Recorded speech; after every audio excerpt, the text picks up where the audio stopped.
السلام عليكم. أتذكر في سنة 82 أنا كنت صف رابع إعدادي في إعدادية عقبة بن نافع في شارع فلسطين. طبعا كانت الحرب العراقية الإيرانية، الشباب ما يتذكرون هاي، ما كانوا موجودين. وكانت الإنشاء في درس اللغة العربية تجي جاهزة من وزارة التربية ومن الأمن العام، القومية والقادسية و فكان عندنا مدرس اللغة العربية الله يذكره بالخير، كان ضرير، هو أستاذ صميم مسيحي حاليا بالسويد، كمل دكتوراه باللغة العربية.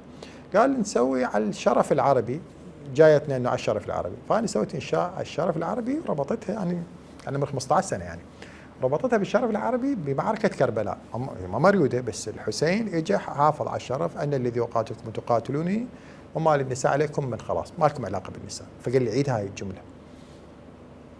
وظليت اشرح على كربلاء كثيرا، وانا طبعا بحجه الشرف العربي الامام الحسين يدافع عن الشرف العربي.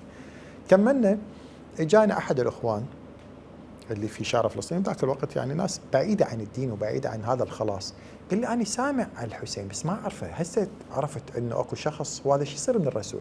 تخيلوا، شوف التعتيم، ليش هيك الحكومات الجائرة تعتم على الإمام الحسين؟ طبعا هو بوقتها المدرس قال الأسبوع الآخر يصير بس على الحسين سلام الله، هو مسيحي، بس على الحسين خلينا نفتهم الحسين شنو. التعتيم اللي يصير لأن الحسين هو إجا خلاص من شنو؟ خلاص من الطغم والطغاة على مدار التاريخ.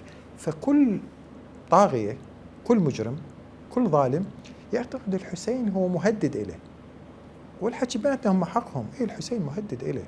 لذلك أنا معروف عني من أطب لضريح الحسين سلام الله عليه غير زيارة عاشوراء أسلم عليه السلام عليك يا مذل الطغاة. الحسين إجا ذل الطغاة. أول إذلال سوى الحسين للطغاة هو الطغاة أنا الإنسانية، أنا نفسي، أنا اللي أريد المال والنساء والمناصب والفلوس، وما يتهمني حق باطل ما له علاقة، أنا تهمني أخذ هذا المنصب، أخذ هذا الشيء اللي أريده.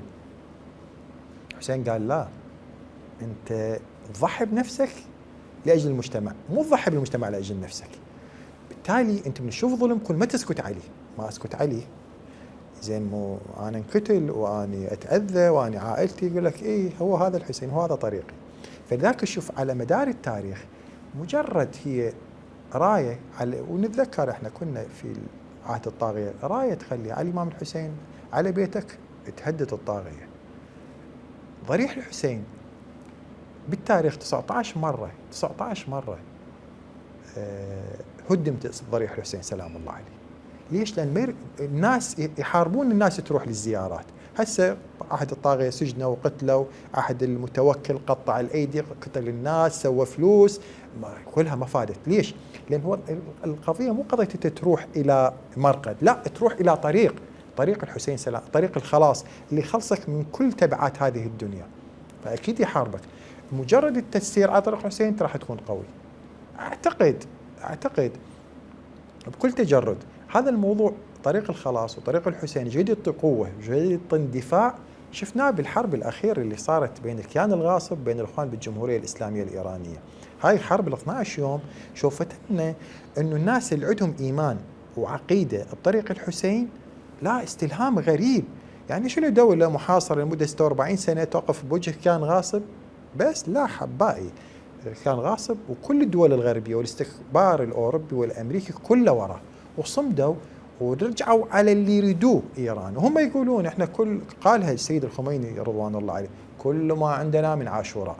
هذا الاستلهام إنه أنت دائما، وأنا قلت في منصات كثيرة إنه كان على الأمريكان وربيبتهم الغير الشرعية انه يدرسون الحسين ويدرسون مأساة كربلاء ويدرسون تاريخ الشيعة اللي عندهم القابلية للعطاء وللتضحية وللخلاص من هاي ملذات الدنيا في سبيل شيء أكبر، يروحون وهم مرتاحين لأنه القدوة مالتهم ضحى في كل شيء في سبيل الحفاظ على المبادئ. ومن سوء حظهم انه هم اجوا شافوا هاي الناس بس ما عرفوا الباك مالتهم، انه الخلفيه التاريخيه والبعد القوي لهذا الشخص اللي مهمته دوله كانت متراميه الاطراف مثل امريكا الان اللي هي الدوله الامويه، ووقف بوجهها. ظاهرا هو خسر الحرب، لكن الان شوف الحرب من قال هيهات من الذله، شوف النتائج. الحسين الخلاص مالته في القارات الخمس، وسود الله وجه بني أمية وبني يزيد إلى يوم القيامة. فأنت تختار تكون في طريق الحسين، طريق الخلاص، طريق الجنة، أو طريق يزيد. والحسين دائما وأبدا موجود، ويزيد وأحبابه وأحفاده موجودين في كل زمان ومكان. تحياتي لكم.